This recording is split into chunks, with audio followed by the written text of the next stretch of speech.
आप देख रहे हैं पब्लिक समाचार, पब्लिक के हक में। जिस जगह पर खड़ी हूँ, जब मैं शाम में घर घर यहाँ घूम रही थी, मैंने लोगों को देखा, लोगों की तकलीफ को देखा।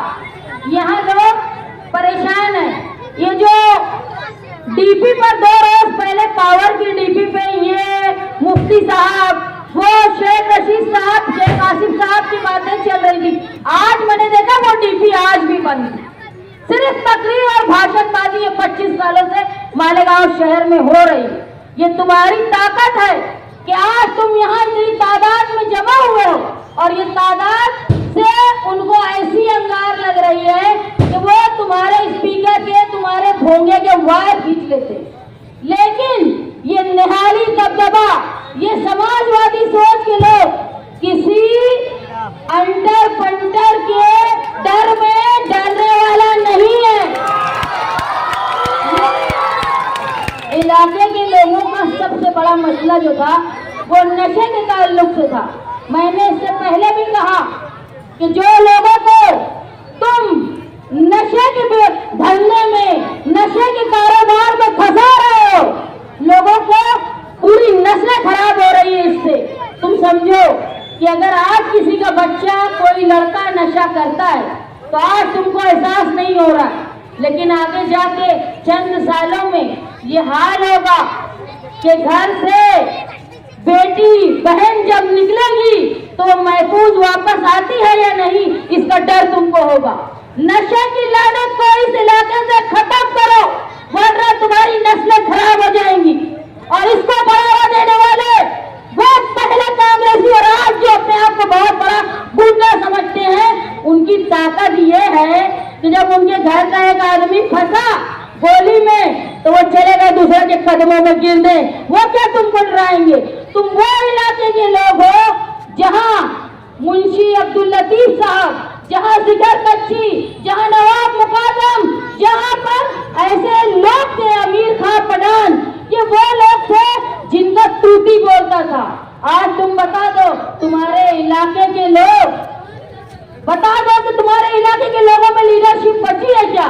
अरे वो जो कोने पे जो आदमी है ना, वो बहुत बड़ा अपने आप को नेता समझता होगा। देखो इनके पास है, मैं कभी किसी के खिलाफ नहीं बोलती, लेकिन मुझे बोला गया है कि बोलो, सुनना चाहते हैं और मैं मेरे मानने वालों की बात बोलूंगी। देखो एक है मैयत मंत्री उनके पास, और दूसरा है संडास मंत्री, और वो डराने की कोशिश करता है तुमको, वो जो तुम्हारा महिला साफ करके घर चला रहा है, उसकी हैसियत ये है। संडास मंत्री क्या सफाई करवा के घर भर रहा है तुमको मालूम है? वो तुम्हारे सामने बोलेंगे। सिर्फ मालेगांव शहर में सियासत में लोगों को तबाही की तरफ लाने का ये काम किया कर रहे हैं। मैं आज यहाँ से इस बात का वादा करती हूँ कि आप लोगों ने निहाली खून को परवान दी। आने वाले इलेक्शन में जहाँ मैं उम्मीदवारी कर रही हूँ, मुझे तुम लोगों ने चुनकर दिया, तो ये लोग, ये संडास मंत्री से लेके नशे का कारोबार करने वाले सब अपने घर में बैठ जाएंगे। ये वादा करती हूँ आपसे। मालेगांव शहर की स्कूल है, आज वो स्कूल देखो जो मुंशी जी के नाम से, उसको खंडर बना दिए।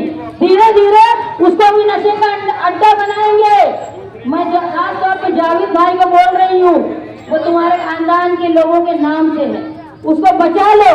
मालेगांव शहर की तमाम स्कूलें जो प्राइमरी स्कूल थी, वहाँ पे ये शेख रशीद का खानदान 2 काम करता है। तो एक को गाले बना के भाड़ा खाता है, या नशे का अड्डा बना देता है। ये नशे का अड्डा तुम्हारी बहन बेटियों की इज्जत से खेलेगा, तुम्हारी नस्लों के साथ खेलेगा। इनको अपने शहर से भगा दो।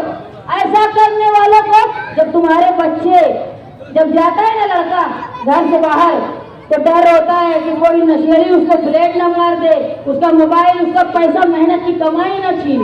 देखो जो नस्लों को ये लोग फंसा रहे हैं नशे में, उनके घर वालों से भी मैं वादा करती हूँ कि हमारा राह जाने के बाद मैं सबसे पहले ऐसे लोग जो नशे में मुलविस है उनको कोई ऐसा कारोबार देंगे, हलाल कारोबार, कानूनी कारोबार, कि वो ये फालतू काम और गैर कानूनी काम छोड़ देंगे। दूसरा, जो नशे में मुलविस लोग हैं उनके लिए समझ लो, अगर तुम समझते हो सिर्फ इलाके की औरतें और बहनें महफूज नहीं है, ऐसा नहीं है। जो नशे का एकदम आदी हो चुके हैं उसके लिए बहन में, माँ में और बीवी में कोई फर्क नहीं रहता। मैंने देखा है ऐसे नशा करने वालों को, जो औरत को औरत समझ के भूल जाते हैं कि माँ है, कि बहन है, कि बीवी है। इन लोगों को सीधी राह पे लाने के लिए, उनकी ये आदत छुड़वाने के लिए मैं नारकोटिक कंज्यूमिंग कंट्रोल असाइलम और ट्रॉमा सेंटर बनवाऊंगी, ताकि ये लोग भी नस्लें खराब होने से हमारी बदल जाए। मालेगांव शहर की जो माँ और बहनें हैं उनसे मैं अपील करती हूँ कि आप लोग अपनी आने वाली नई नस्ल, अपनी बेटियां, अपनी बहनें, अपनी बहनों की इज्जत बचाने के लिए नशे की लानत को खत्म करने में मेरा साथ दे। आज मैं अपने वालिद के बगैर, मेरे भाई के बगैर, सिर्फ आप लोगों की ताकत पर इलेक्शन लड़ रही हूँ। आप लोग मेरे साथ हैं ना? और हम सब मिलके ये गैर कानूनी काम करने वालों, जो एक खानदान गैर कानूनी काम कर रहा है और दूसरे नेता जो अभी ऐवान में कभी आवाज नहीं उठाए, उनकी ताकत नहीं है कि वो कभी ये गुंडागर्दी करने वालों को रोक पाए। अब जब वो तुम्हारे पास वोट मांगने आए हैं ना कि इनकी गुंडागर्दी मैं खत्म करूंगा, तो ये 5 साल भी तुम ही थे, क्या किए? खत्म कर पाए? इससे पहले भी 5 साल रहे। उल्टा मालेगांव शहर में गैर कानूनी काम, नशे का कारोबार, सट्टा, जुआ और जो हमारी तालीमी स्कूल थी उसको खंडर बना के जुए, सट्टे और नशे का अड्डा बनाने में क्या एक खानदान जिम्मेदार है, तो उसको रोक नहीं पाने के जिम्मेदार मुफ्ती इस्माइल साहब हैं। उनका मुंह नहीं है कि वो आप लोगों से वोट मांगे। और जो लोग ये समझते हैं ना, अगर कोई तुर्रम खान होगा वो ये समझता होगा कि मैं नशे का आदि लोगों को बना के हमेशा राजा बना रहूंगा, तो ऐसा नहीं है। हर मजहब बोलता है कि जैसी करनी वैसी भरनी। तुम जो कर रहे हो ना, ऐसा ना हो कि ये चिंगारी तुम्हारे घर में आग बन जाए। तुम चचेरे भाइयों को लगा रहे हो काम में, तुम्हारी औलाद ना इसमें फंस जाए, अल्लाह ना करे फंसे। लेकिन ये अल्लाह का कानून है, जैसी करनी वैसी भरनी। बच के रहो। देखो ऐसा ही होता है। प्रमोद महाजन जो थे ना बीजेपी के लीडर, बहुत बड़े सियासतदान, बहुत तुर्रम खान थे, लेकिन उनके ही भाई ने उनको गोली मार दिया था। इसलिए डरो अल्लाह के कहर से। तुम लोगों के घर की नौजवानों को खराब कर रहे हो, ऐसा ना हो कि तुम्हारा घर भी इससे महफूज न रहे। मैं आप लोगों के सामने एक अज़्म के साथ खड़ी हुई हूँ, आप लोगों का साथ चाहती हूँ कि मालेगांव शहर में जो स्कूलें खंडर हो गई हैं, मैंने आज ही मुस्तकीम को कहा कि हमारे मैनिफेस्टो में एक बात ये अहम रहेगी कि जहाँ जहाँ प्राइमरी स्कूल खंडर बन गई है उसको आला, पायदार और अच्छी प्राइमरी स्कूल बनाना, ताकि इनका भाड़ा खाना और इनका नशे का अड्डा बंद हो जाए। और जो पहली से 7वीं तक का निजाम है उसको 10वीं तक का निजाम करना। मेरी माए बहने, जो मैं यहाँ घूम रही थी तो मैंने देखा कई औरतें नक काटने का काम करती है औरंगाबाद में, तो वो अगर मामूली पैसे में काम करती है, उनको ऐसा रोजगार देना कि माए बहने अपने घर में बैठ के इज्जत से, जिनके शौहर नहीं है, जिनके घर में कफालत करने वाला नहीं है, वो इज्जत से अपने बच्चों को कफालत कर पाए।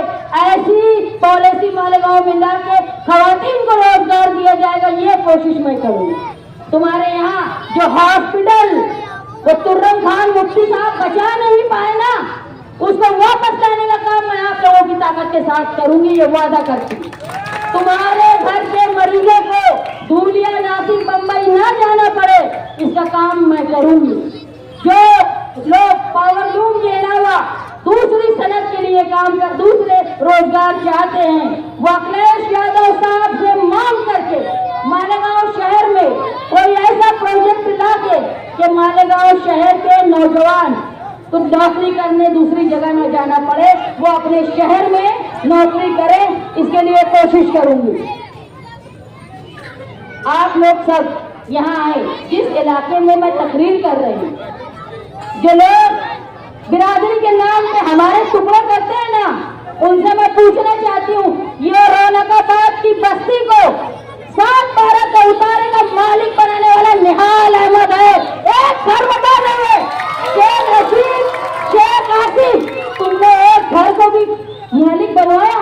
ये 30 साल की लड़ाई के बाद सादी निहाल अहमद ने रौनकाबाद में रहने वालों को उनके घर का मालिक बनाया, और आज वही निहाल अहमद की बेटी तुम्हारे सामने वो हक मांगने आई है। मेरे बाप की वोट मांगने में आई हूँ। 30 साल सादी निहाल अहमद ने साथ दिया आपका।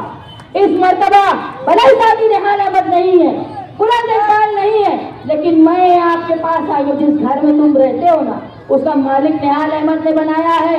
उसकी बेटी तुमसे हक मांगने आई है। मुझे वोट आप लोगों से चाहिए, और मुझे यकीन है कि मुझे वोट मिलेगी, क्योंकि मुसलमान कुछ भी हो सकता है, ऐसा फरामोश नहीं होता। और तुमको ठिकाना लगाना है, जो बिरादरी के नाम पे तुम्हारी नस्लें खराब कर रहे हैं ना, अरे उनकी ताकत क्या है मालूम? इलेक्शन के बाद बहुत बिरादरी करते हैं ना, एक घर बता देंगे जो किसी खानदेशी या मराठवाड़े से आए हुए लोगों के लिए घर बनाया है इन्होंने, कभी कुछ नहीं किया। अति करमन पे किसी का घर बनाया ना, तो पावर चोरी के लिए और बिल का पैसा खुद खाए, ये वो लोग हैं। ये क्या बिरादरी की बात करेंगे? ये बिरादरी की बात करते हैं शफीक एंटी करप्शन पे हमला करने वाले, ये एजाज बैग पे हमला करने वाले ये लोग, ये वो लोग हैं जो रिजवान सर के घर में बुज़दिलों ने हमला किया।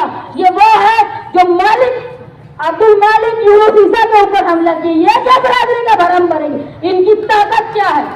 तुम्हारे इलाके के लोग, एक कत्ल हुआ था, भले कानून से सजा नहीं मिली, लेकिन अल्लाह का कानून बाकी है, उससे कोई माई का लाल नहीं बच सकता। जो कानून की यहाँ के कानून से तुम बच गए, लेकिन अल्लाह के कानून से तुम नहीं बचोगे। और जब उसकी पकड़ होगी ना, गिरफ्त बहुत मजबूत होगी, वहां नहीं आएगा अजीत पवार तुमको बचाने, वहां कोई अजीत पवार नहीं आएगा जब तुमको तुम्हारी औकात समझेगी। आज मैं आप लोगों के सामने वोट की दरख्वास्त करने आई हूँ। मालेगांव शहर के प्राइमरी स्कूल का निजाम दुरुस्त करने के लिए, मालेगांव शहर की जो माएँ बहनें रोजगार करती हैं, उनको घर बैठे रोजगार मिले। जो नौजवान बैरून शहर बाहर जाके नौकरी करते हैं, उनको शहर में नौकरी मिले।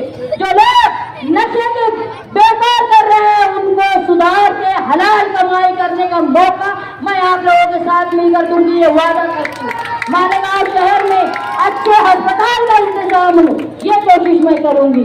और सबसे बड़ा है हमारा दबदबा, हमारा दबदबा, ऐसा दबदबा कि मालेगांव शहर की पुलिस की हिम्मत ना हो कि किसी बेगुनाह मालेगांव शहर की अक़लियत का किसी भी बेगुनाह पर झूठे केस में 12 नवंबर की तरफ फंसा ना पाए। यह दबदबा लाने का मैं काम करूंगी आप लोगों के साथ मिलकर। मालेगांव शहर की माए बहने जो हॉस्पिटल के लिए धूलिया जाती है, ये बंद हो जाएगा। मालेगांव शहर का खुद का हॉस्पिटल होगा। मालेगांव शहर के बच्चे अच्छी तालीम हासिल करें, यह कोशिश मैं आप लोगों के साथ करूंगी। और आने वाले दिनों में बेहतर रोजगार, बेहतर सेहत के साथ साथ तुम्हारी तहफ़्फ़ुज़ का इंतजाम मैं करूंगी। मैं आपसे दरख्वास्त करती हूँ कि आने वाले इलेक्शन में आप साइकिल निशान पर वोट देकर इस बात को रौनकाबाद वाले यहाँ से लेके जहाँ इतराफ के तमाम लोगों से मेरी दरख्वास्त है कि साइकिल निशान की वोट देकर आप ये बता दें कि निहाल अहमद का दबदबा था, निहाल अहमद का